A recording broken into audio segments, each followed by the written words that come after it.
Welcome to the Peacebuilding Practitioner, a resource page and podcast for people working on conflict, on peacebuilding, and on social justice issues.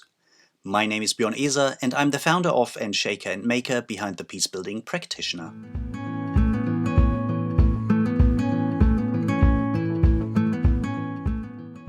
Welcome back to Season 3 of the Peacebuilding Practitioners podcast. Season 3 is all about digital peacebuilding, this highly complex, tremendously exciting, often messy and quickly developing intersection where emerging technologies and the digital world on the one hand and conflict transformation, peacebuilding, human rights and social justice work on the other hand meet.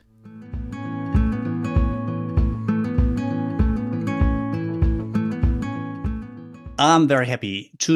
On today's episode, I have two guests is the first for this show. There's Martina and Karolin Loch. Both of them are working within the framework of the Civil Peace Service in Middle America.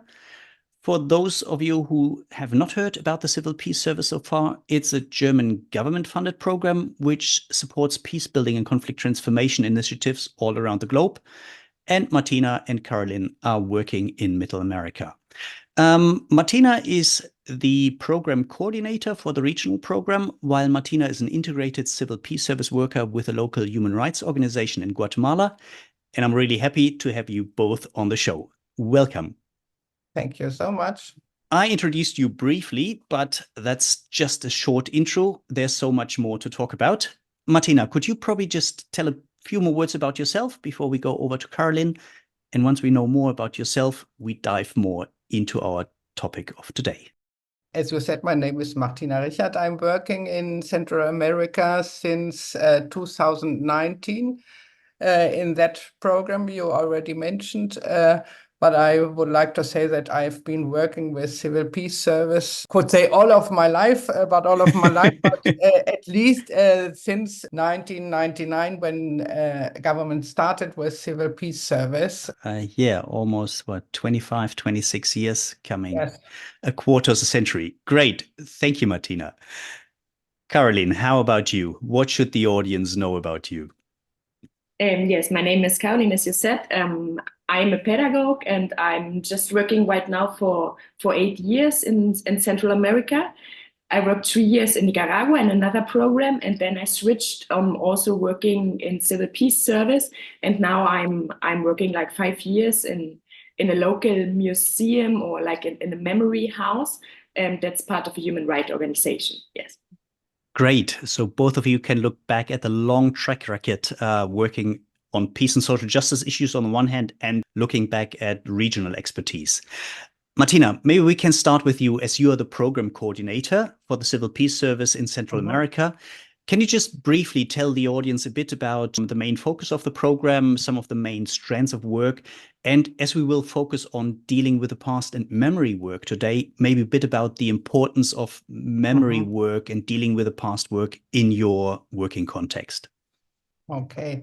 So AGIAMONDO started in 2017 with the regional program addressing the topic of the violent past in the region. So I should mention that we had a war, a violent conflict in El Salvador with about 75,000 people dying.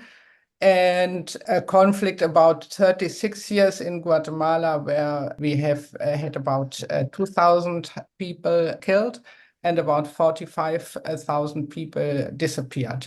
So violence is an important issue here in the region. We had some peace agreements in both countries, which were not so much traduced later in concrete actions. So we still have a violent atmosphere in both countries. We have still injustice. We have still, if you would like to say it like this, social violence in both countries. So all what were reasons of the violent conflicts is still existing in one and or the other way. But we are formally living in a peace situation. So partner organizations of AGIAMONDO started, for example, asking for support in order to improve their existing programs. My office is in the Human Rights Office of the Church, Catholic Church in Guatemala. And they have a lot of documentations about the intern armed conflict in Guatemala. And they are trying to improve this archive in order to get that youth from people and investigators who are interested in that. And in order to open it for young people, in order to inform them about the violent past. I have to mention that in both countries, governments are not so much interested to talk about the violent past. So students in schools don't learn anything about their violent past. So our partner organizations are clear about the necessity to talk about it, to make young people learn about it, and to dignify those who have been killed in that time. Thank you very much. Great to learn for the audience also to see where you say, well, there's hesitance from the governments in both countries to actually address, to deal with these issues, to kind of, probably move on and say, well, this is the past. Let's forget about it. Let's not stir it up. But where you say civil society, and in your case, especially the Catholic Church, works on these issues from various points of view in terms of archiving, in terms of creating educational materials, in terms of creating spaces for memory work, for dignified memory work, but also for learning and for passing on so that we're not doomed to repeat the mistakes of the past. Great for that short introduction, and we're going to dive a bit deeper in a minute. But before we do so, let me go over to Karolin. Karolin, you're also working on memory, on dealing with the past. Can you just briefly tell us what's your angle and what's the organization you work with? Yes, of sure. I'm working in a human rights organization that's called Center for the Legal Action and Human Rights. They have a big justice program now, and I think their role was really, really important in talking about the genocide that happened in Guatemala and about the justice process against AGIAMONDO. He was the president when the most violent part of the intern war was happening. So, they're working on one hand in this trade about justice, no, and about the juridical system. But of sure, that's never enough, no. So if you want to change something, justice is the base, but then you have to go on to transform society, no. And so their education is sitting in, and that's the other hand, no? And so they're working on both hands. They're working on the juridical part and on the part of education. And as we know, education is possible in a lot of different ways and terms, no? As Martina said, there's nothing like a political approach about memory work. So they're only talking about the past is happening by organizations of civil society, no? And so you can do education in really different ways. You can go the classic ways, doing some workshops, working with different people. And that's really important. We also do this. And so CALDH, the organization I'm working for, they have this big part of working with survivors, working with victims, working with a big group of young people, no, of youth, and with women as well. And then we can do education in a different way. And so, 10 years ago in February, CALDH founded Casa de la Memoria, the House of Memory, which is like a permanent exposition, which is talking about the whole history of Guatemala, going in this line to explain the continuum of violence and resistance that had been existing since the invasion of the Spanish in Guatemala. No? And so we are doing education in this exposition. There's a big discussion if we are a museum or if we are not, because that's like the terminology, right? But in these expositions, we are working with the peer pedagogy. We want to break a little bit this paradigm that the adult people are knowing everything, explaining what happened in the past to the young. So we are working with volunteer guides that are young people by themselves, school students, high school students, or university students. And they are giving the guided tours to the young people, to the groups of students that are coming. No? So this is one really, really important part. And then people can come free by their own, like exploring the exposition. And learning by an exposition is really something different, because you are working with representations, no? You are working and you are telling them, yes, there were 200,000 people dying, 45,000 people disappeared, all this. But you will present it in a different way. So you're not only learning with your cognitive system, you're also learning with your whole body. No, you can feel something, you can see something, you can touch something. So this is the other part. This is really important. And furthermore, as our team from the exposition, we are also offering other workshops to high school teachers, for example. We are working with the children and the grandchildren of survivors and victims from the conflict in different parts of Guatemala. And sometimes we are trying to connect all these processes. This is the most difficult part, but this is a little bit what the Memories Museum is doing. Yeah. Yeah, Martina. Talking about memory and the governments being interested in memory work, so we only have to think sometimes about what has been the German story about memory work, which is a result of student protests and civil society actions in order to enable another perspective from Germany about what's its own history. So we know it's not for free.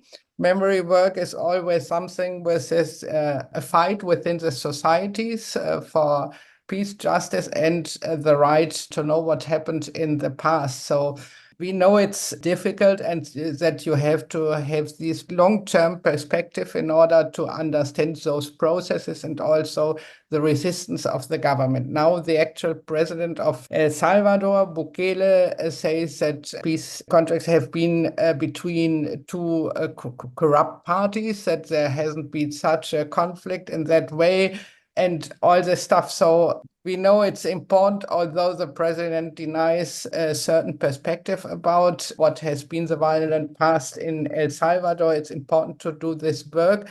And there are different perspectives on this. There is the right of the survivors in order to be recognized as survivors and talking about the victims. And on the other hand, there is the necessity of young people to know what happened in order to understand as well the silence in their family. So what we know from Germany, that there were some topics about what within the families you couldn't talk. So we have the same here in the families. There are young people who tell us that after certain processes they were talking in their families about what they have been learning, and then the grandparents starting telling them about their lives. So it's very close to the German experience. It's not an easy process. It is a process with a lot of resistance from government and from other sides, for the perpetrators are still living within the same communities, maybe in the neighborhood of the survivors. Yeah. It's living within all these conflicts. You only can try to work and to deal with the past and to find some strategies how to do it. But this is a very important work here in the region. We are working with church actors, but as well as civil society actors, and there are the most different ways and strategies how to work with it.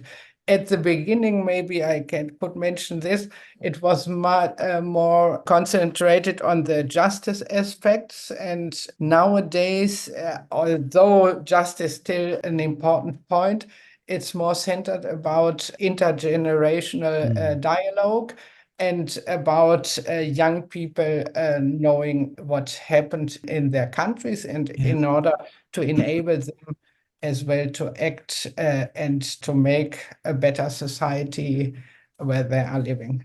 Yeah. Thanks for enlightening us a bit more on these different aspects. And just where you said these parallels or similarities to what's been happening here in Germany. I mean, I'm here in Germany, you're both from Germany, so that's why we draw these parallels just for the audience out there. And I must say, just if I look back at my personal history, my grandfather, he died about 15 years ago. He was in the war from day one until just about the end of the Second World War. And then he was taken a prisoner of war. And my mom saw her father the first time when she was 6 years old. So he only came home in the early 50s. And so having these discussions at a family level, which we never had, at least not to a degree where I think there's so much more I would like to know, or only when it was too late. but also as in subgroups level, in school, with your friends, at communities, maybe with workers, maybe with politicians who have been involved in still the Nazi time, but also, as you then said, what are the official processes on a state or even on a European level? And I still remember that I was studying in the mid and late 90s, and even then, so 50, 40 years after the end of the Second World War, after the Holocaust, after the atrocities, there were still, in regular intervals, there was a society-wide debate. And I still remember that when Daniel Goldhagen's book, Hitler's Willing Executioners, which kind of had a certain thesis about why Germans are predisposed to genocide, so to speak. And there was a big discussion and was printed in parts in the Spiegel, German news magazine. And a couple of years later, when we had this traveling exhibition about the German army, and that it was not just the SS, the special stormtroopers which committed atrocities, but the normal German army. And again, it was a discussion in all of society, which I think was really important. But that was a time when we still had eyewitnesses, survivors. And I think from my generation to my kids' generation now is where it moves into history, where this personal connection, being able to talk to perpetrators, victims, witnesses, where it moves into history. And I think we're at the moment really at one of these pivoting points. It's nice to learn from you how you take some of these lessons and some of the similarities and say, what do they mean in a different context, but where we can potentially learn from each other. And I would like to hear from you, where you said earlier that the government and the state and kind of the elites are not too keen on engaging with these processes, at least not in a meaningful way. And I think that can be quite a pity. At the same time, very often that opens up initiatives from civil society to do things which are more locally owned, which are more locally driven, which are more meaningful to smaller communities, and where people can also play around with different experience and say what works, what doesn't work, what makes sense for us now, instead of having it hijacked, monopolized by big players, by state players, by well-funded players. What are your experiences with this ambivalence of there is no official process, there is a hesitancy, and at the same time, there is a vibrant society which engages, which is daring, which is pioneering? I think it's a question that you have to decide to do whatever you can do in terms of memory. There are some local initiatives, and sometimes it's important, or not always important, to support this kind of initiatives. For example, in the community Al-Katau, they have a kind of memory wood forest. So there are some trees, and the trees are in remembrance of people killed in their community. So people take this kind of little forest, and they have some banks to sit on. And that's their place in order to think about the people who have been killed during the war. That's a really nice thing. For you don't need always a big building in order to have this kind of conscious point or memory point. There are, for example, in these communities, there are people remembering the violence each year when there has been a massacre. So they are having some rituals, some more meetings in order to remember that. And so they don't need any building neither for that. But they are starting at this time in El Salvador to construct or to have some more local museums with the rest of what they could say from this time about remembering persons with their photos and all this. And this is, I think it's important for them, and they are trying to work very hard on it in order to get this kind of little local museum where they don't only put things of the violent past, but as well maybe some artifacts about their culture and what has been lost within the war at the same time. So in Guatemala, we have some local initiatives who have a tree or who have a little monument. This is what makes dealing with the past verse so rich, for you have so different levels of remembering and making memory and dignifying the victims. And later we still talk about the memorial, the digital memorial we supported. For it's clear sometimes this kind of remembrance work is threatened by ex-perpetrators, soldiers, for example, who don't like this perspective on what happened. And sometimes they try to destroy it or something like this. So we looked about digital possibilities in order to make sure that this kind of memory can't be destroyed. But maybe later we talk about it. No, I think it's really good. You picked it up. We explored the relevance of memory work, of archiving, of coming together and giving meaning to the past and learning from it. And now you said, okay, but there was a point when you started playing around with digital elements, complementary to the face-to-face meetings, complementary to physical buildings, to physical exhibitions. What was the motivation to start playing around with digital elements, emerging technologies, and the possibilities that have? And what have been some of the highlights so far? And maybe also some of the lowlights and challenges. Well, in our case, everything started with the pandemic. The famous pandemic. That was our starting point. For in 2020, we were sitting, all the CPS workers, all our partner organizations in our homes. And so we knew that we couldn't stay only waiting at home, doing nothing about what our work is. And so we started to think about different possibilities to go on working using digital possibilities. That was for us a starting point.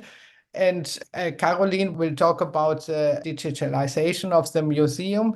I could talk about two different experiences of digitalization. The first one was about the Caritas organization in Guatemala, which was working with indigenous young people in the communities. So these young people, it was a human rights and memory program.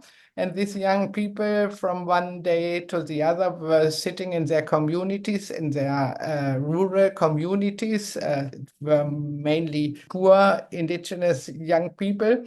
So we started to think, how could we go on working with them? And one of the results was to start an kind of educational process via telephone. Caritas was thinking about that nearly any young person has a cell phone.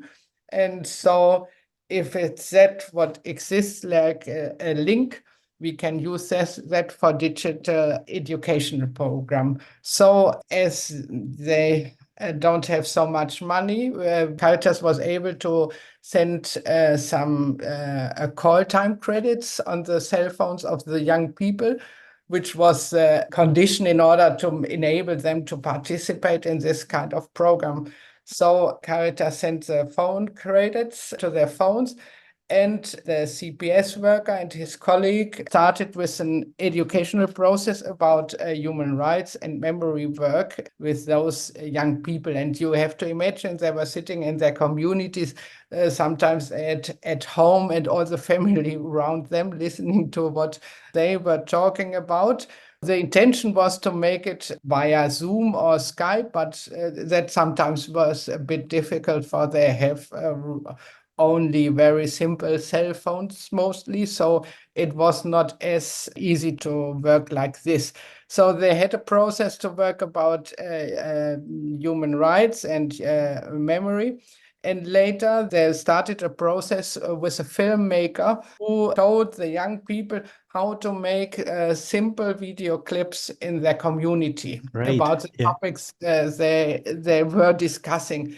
And then the young people, they started to make little films about their community life, about what was happening around, and later sent that first kind of little video clip to the filmmaker, who improved it somehow. So at least at the end of the process, there was 10 video clips about young people documenting their environment within the pandemic situation. So for me, it was very impressive for it was able still in that difficult times, and in Guatemala, people were not allowed to leave their houses or in the indigenous rural areas to leave their communities. So within all that limitations, they were able to do something and to reflect about their reality and later to documentate this reality with their cell phones. So for me, that was a good possibility to work within all these limitations. Great, thanks for sharing. And I think it's quite impressive where you said, despite the limitations, shrinking spaces, lockdown, access issues around digital literacy and broadband issues, and still saying, well, we cannot wait. Let's just get started and develop the concepts while we go along. We might make mistakes, we learn from them. And we tele-based, digital-based mentorship training program. And we also basically also give a lot of responsibility and ownership to the very people who then engage with the filming, with the human rights concepts. That's great to hear. Karolin, if you look at your environment, what was the starting point for you or for your organization to look at digital options, digital possibilities you have?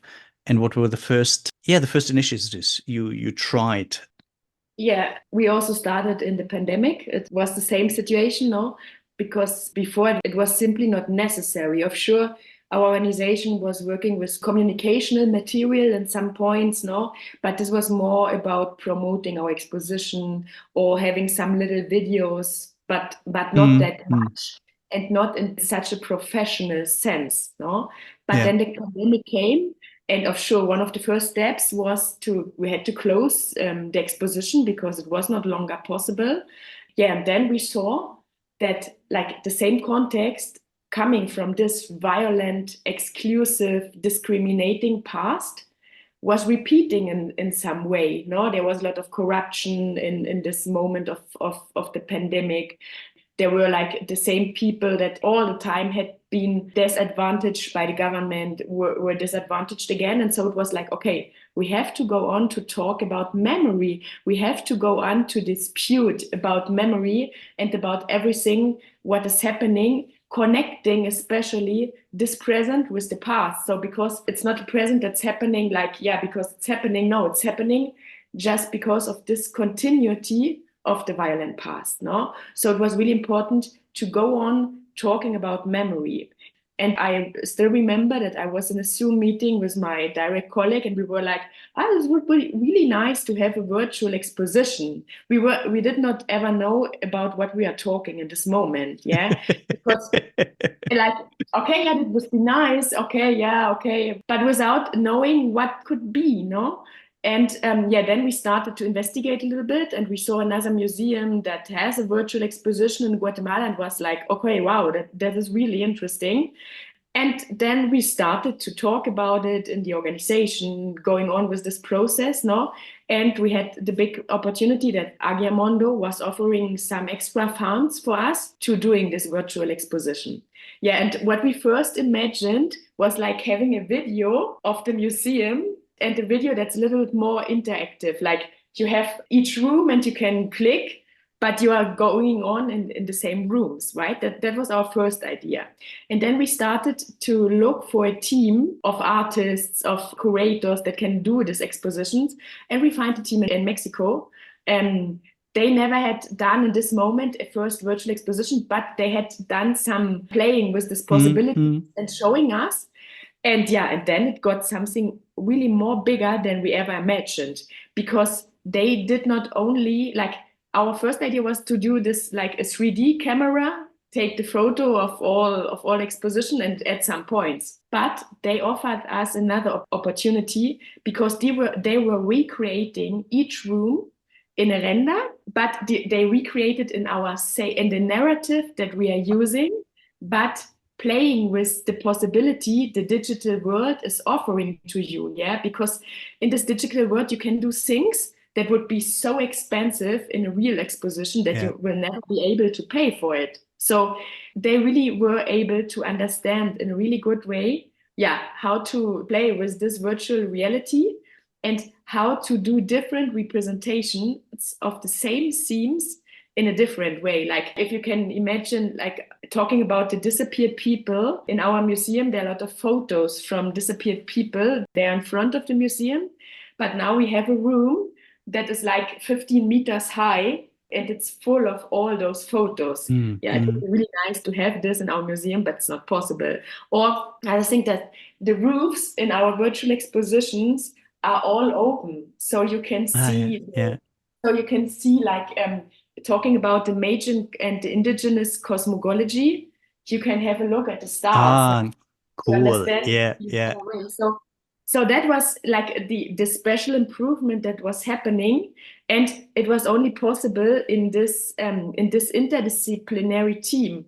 On one hand, my organization, where we were constructing the contents of the exposition. Offshore, we just had the contents, but it was a good chance to change something that we ever wanted to change.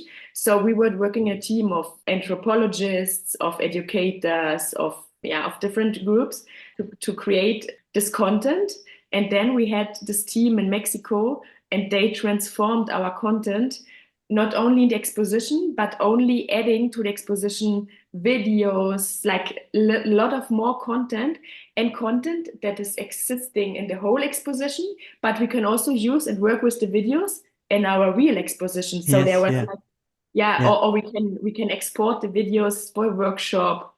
So there was really creating a powerful tool, playing with these representations of memory and connecting memory with education. We are all the time, we are an exposition that wants to talk about the past, but we're not like a historical museum, no? Like Casa la Memoria, the memory house, is representing all the time the memories that are not told in the official context. The memories that inclusive that has been tried to hide all the time. Memories nobody wants to know, no? And in this way, like to inspire this dispute of memory, no? Memory is never a static concept. It's all the time, it's in dispute. And like the idea was to go on to dispute memory, although during the pandemic time, connecting it to all those stuff that was happening in the pandemic context in the present to show, okay, it's coming from the past that was ever existing. And having these tools, and in this way, like going on to have access to the expositions in different ways.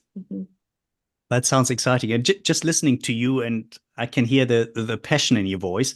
I'm just trying to think back, beginning of the pandemic, you work in Casa de la Memoria, which has been operating for, by that time, 5-6 years, where you said, we tested concepts, we worked on it, we redefined something, and suddenly you completely have to stop that, and you have to either lean back and say, we take a rest, or you say grumpily, okay, we have to do something digital or online. Let's just go for, a small budget and let's just get it done. And after a year or two, hopefully we can go back. Or you can say, well, let's embrace the new thing, even if we're not yet knowing where the journey is taking us.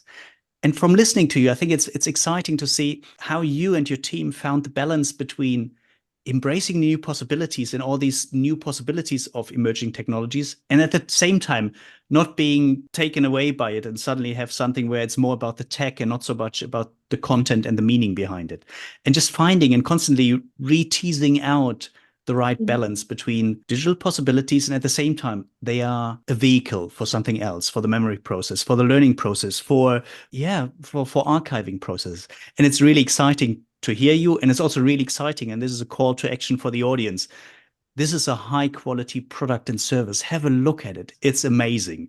So probably tell the audience later on where they can find it, where they can visit it, and where they can actually experience some of that, what you and your team and your tech team in Mexico have created. One other important point in what you are saying is like, it was never the idea to have the digital part, the virtual reality, and the real reality. We all the time said, these are two different experiences. We have the experience in the real exposition, and we have the virtual experience. And like playing with this idea of different experiences of history, of memory, of the social dispute of memory, this was all the time our idea. No? And in this way, it was not like, okay, it's pandemic now, for a special time we have to do education in a digital way. We have to no, it was never like this. Like it was like getting another possibility, no? And now we have now that we can go back to the presential work, we have two different possibilities. We can do presential expositions, and these are really special, but we can also going on doing virtual expositions, and that's what's happening now. My organization in the last year, for example, was asked to do another virtual exposition about the archives of Guatemala for the UN Office of Human Rights. And so they're like, it got the second possibility. I think this is also really, really nice. Like now we have a wider possibilities to work in different manners and to educate in different situations. So like, as we know, education is like, or the problem of school mostly is that children, that youth, people are learning in a different way, no?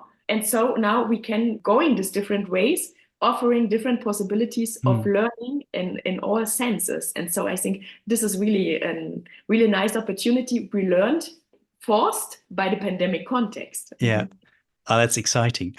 Martina, I know you're also engaged in a digital memorial place about genocide in Guatemala. Can you tell us a bit more about what was your organization's take and process to actually move during the pandemic to an online virtual memorial?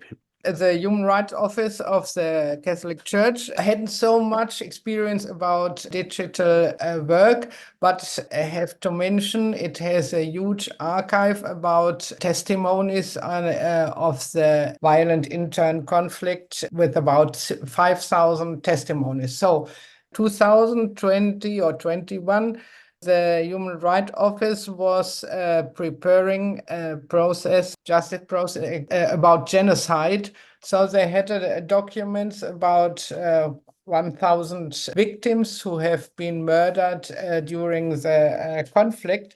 So we were discussing the possibility if we couldn't use this existing documents in order to start making a memorial, which on the one hand is dignifying the victims of the conflict, and on the other hand could be like a documentation base and a source of information for people looking for people and looking for information about what they have been during lifetime. So the idea was, on the one hand, to have an artistic approach. The memorial is an artistic memorial. It's dignifying the victims. And on the other hand, has all the information you need in order to know about what has happened in the worst times of the conflict, and where there have been massacres and who were the people who were killed. So it's trying to show not only the death of people, but to give, well, it's existing some of the informations about what people have been in lifetimes. That has been important. We were looking about what could be possibility, and we worked with the same Mexican curator team who helped us to find this special approach with art, with informations, and with all the documents we have about the victims of the conflict. So this was important to say it's not only a document center, but it's an artistic approach. So nowadays we have about 1,400 documents with photos about whom were these people, murdered people, about what they did in lifetimes, if they were teacher, if they were peasants, or if they're working in church, if they something like if they had a family or not, and whatever information could be available. So they recover their identity in a certain point. They are not only victims, and they are not only a number, but they get some of their other informations available. This is not such an easy process. Sometimes in the communities everything has been burnt, so there are no photos. Sometimes the Human Rights Office could recover some of the photos. So we now have this photo of the person and the information, and some of the informations where they were killed.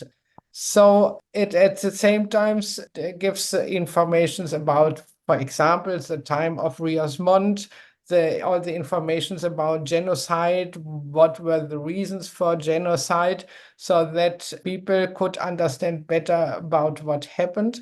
And so you can look if you have the name of the person you are looking for, so you can enter this name and then you get all this information.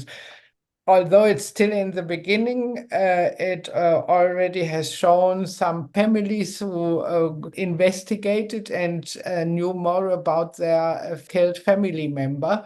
So it's a nice process, and that was some of the idea that people who maybe don't know anything about family members could get some information, at least. For the colleagues of the Human Rights Office, taking documents they already have for their the genocide justice process, they are looking in other archives. They are taking informations from books, existing books, and some local archives are in the hand of survivors, and so they are trying to get more and more informations and to put it on the digital memorial. And it's the idea of the digital memorial is independent, it can't be damaged in normal case, and it exists and it gives information for people all around the world. That something important at the same time. Thanks for sharing. I mean, if you look back at the last 3, 4 years, 5 years, when we say, okay, this is now the period we can look back to learn from, to look back and see what are the lessons we draw out. If you look back, what worked really well in your eyes for your projects or for the projects your organizations have been working on? What were some of the main challenges and what were things that really flopped, where you thought, oh, here we had higher hopes and it's something we don't have to repeat? Maybe I can start offshore. There are both parts of the history, right? I think, it was really interesting. And at the beginning, there was a lot of interest in our exposition. People were looking at it. And I think, what was the great part is our exposition now is available to the whole world, no? And so when I'm looking who is visiting our exposition, there are a lot of countries visiting the exposition, finding them in the internet. So this was one of the really highlighted. When foreigners coming to Guatemala, there are a lot of groups visiting our museum, but now people not traveling to Guatemala can visit our museum. So this is one really, really highlight. The other highlight is that Cagliacci was all the time having this big dream to have a mobile exposition on one time. So now the exposition is also available in other parts of the country, where the victims or where most parts of the victims from the internal war are living. So two really big highlights, that more people now have access to our exposition. People can have these different experiences, as I told before, having the virtual exposition, having the real exposition. So we can reach a really, really wider group of people, and people that in normal life would not be interested in our museum, no? But finding it by accident in internet, going on, and as it is a really interesting exposition, having a look at it and seeing it, and that's great on the one hand, no? So this was one of the really, really highlights. One of the lowlights is when I'm looking at how long people are staying in this exposition, this is really frightening me. We have 12 rooms, and people are staying 8 minutes, most of the people. So this is what are you doing in these 8 minutes now? But in this part, it's really interesting because our exposition is constructed in different parts. Only by seeing the colors, only by getting the impressions, reading the texts of the walls, you can learn a lot about what was happening in history. And then there are a lot of parts where we can download. And so we can offer for different interests. We can offer for people that only want to have a great look and understanding, for example, that there was genocide in Guatemala. Only having a look at this room, you understand it. But I was expecting people staying really longer in this exposition. So this was one part that was really I think that was a little struggle to accept and to see what is happening. The design is getting more and more important because you are not creating this cognitive knowledge. You are creating the knowledge by feeling a room, by seeing a room. So this is one part. And the other highlight was that we could go to a hybrid form. because when meetings were possible later on, we were constructing 2 cabins. Where's a tablet where we have the lens of virtual reality, making the virtual exposition like a little bit more presential, no? Like yesterday, for example, there was the memory day for the victims of the conflict. So our guides with my colleague, they stayed like 4 hours in the Central Park of Guatemala, offering access to the virtual exposition with our cabins for people passing by. This was really, really another highlight, no? And yeah, then the struggles were the short time people are being in this exposition. And what we, especially in our context, were subestimating is you have to promote this exposition all the time. Like you're doing a big opening of the exposition and things like this, but you have to go on promoting it. And now that we are back in the real life, for us, this is really difficult to go on promoting the exposition. And so our visits were going down a little bit in the last time than comparing to the really beginning. So this is like another part of the work, the communicational work that's going hand by hand with this exposition. So this is like a knowledge we get by this. You have to go on promoting this exposition all the time, going on and on. And then sure, you also have to do a maintenance of this virtual place, no? Like as there is a real exposition, there are also failing stuff in the virtual exposition that you have to go on in this sense. And I think this is the real difficult part of you're creating this exposition. This is a really exciting process. People at the beginning are excited, but then you have to go on looking, how can we introduce or using this tool in different processes?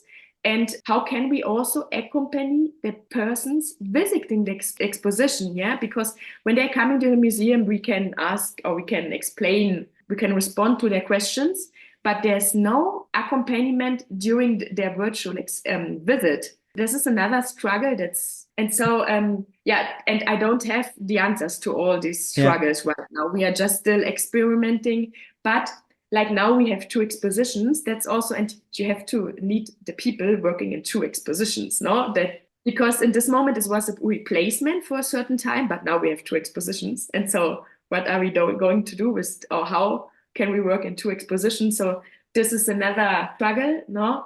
Yeah, and I think this was our experience. But for me, the really frightening part was like the short time people in position. For me, that was really, really frightening. And another thing is also the difficulty. Like if you are hearing about the lens of virtual reality, it seems like, wow, this is really great.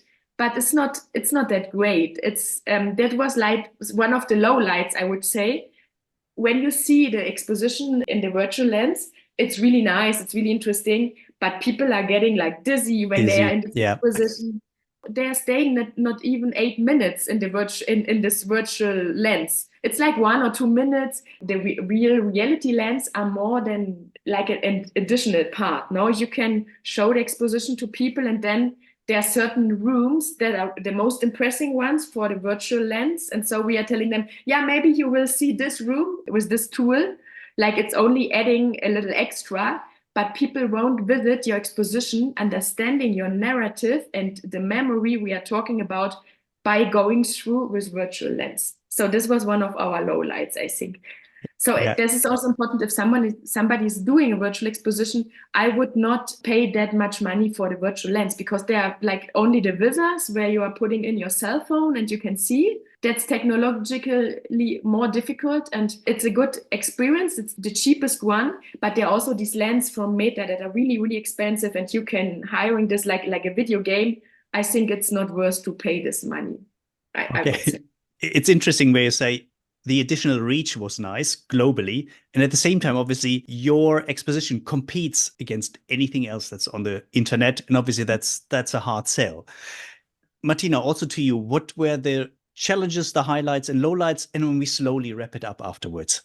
Well, what I should mention is that we weren't experts when we started with this digital experiences. So we were somehow innocent in imagining how this digital memorial could be. And we saw later that's difficult if you have a given structure.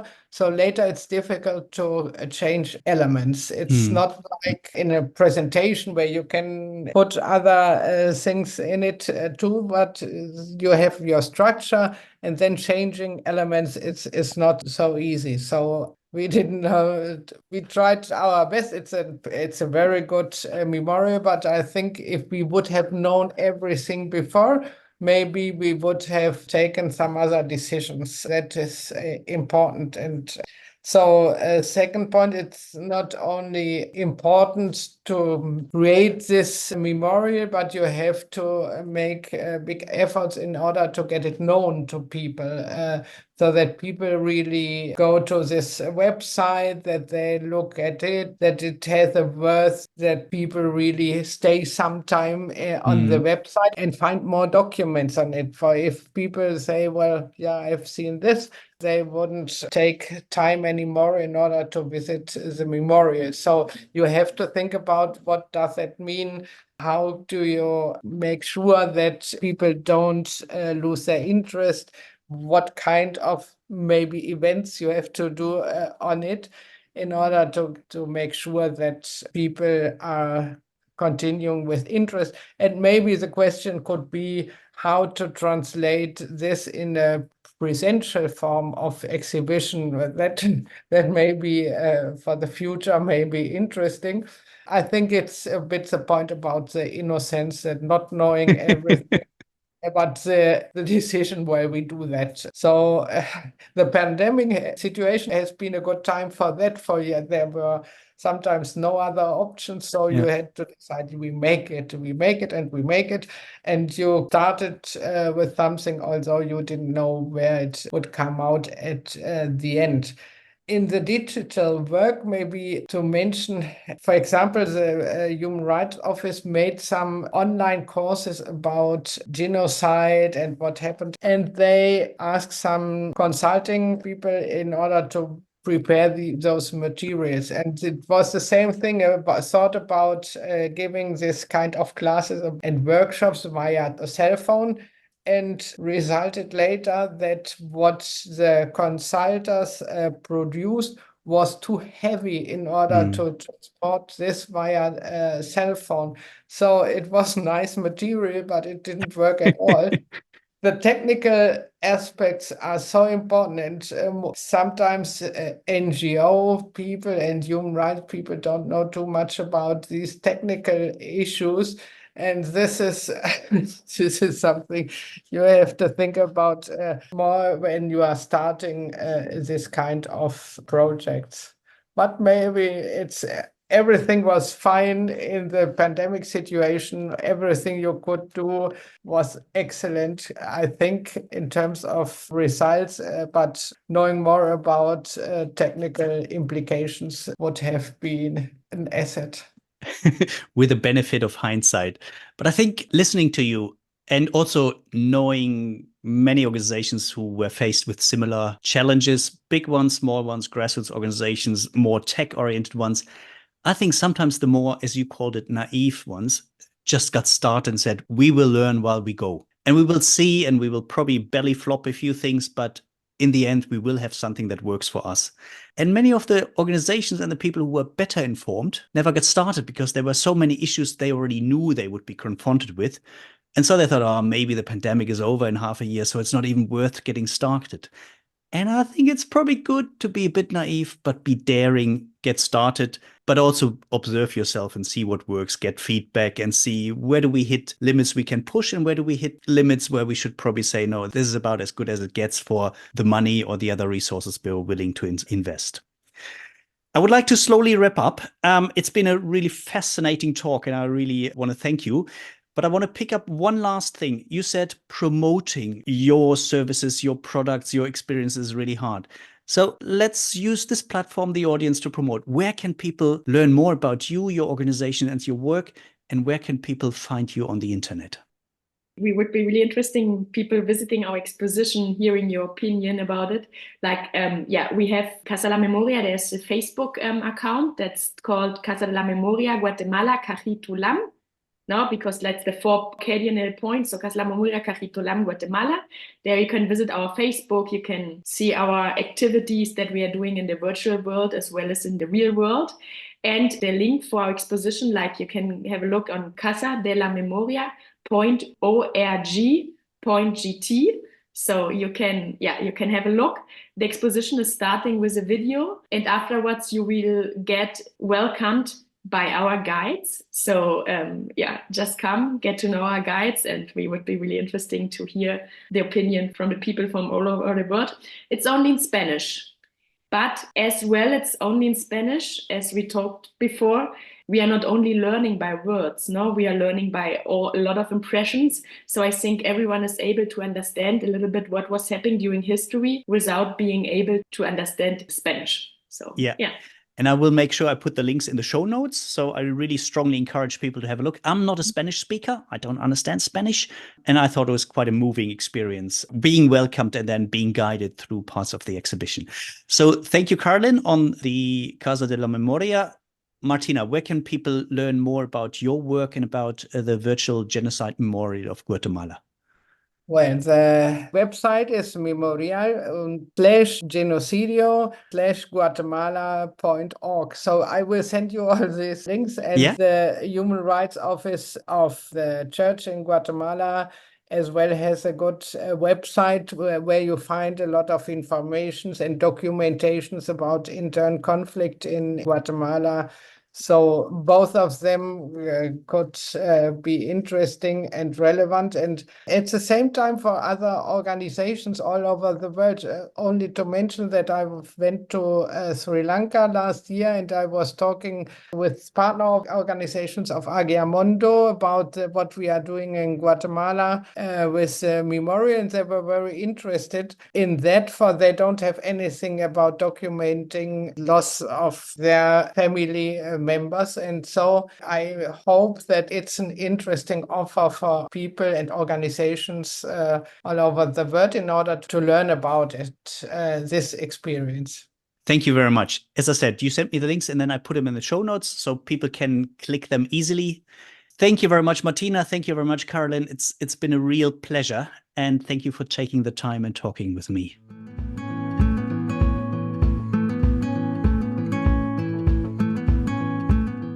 So much for today. I hope you enjoyed today's episode. Make sure you hit the subscribe button so you won't miss out on any of the future episodes. And I would really appreciate if you leave me a rating on iTunes, on Spotify, Stitcher, or wherever you listen to your favorite podcasts.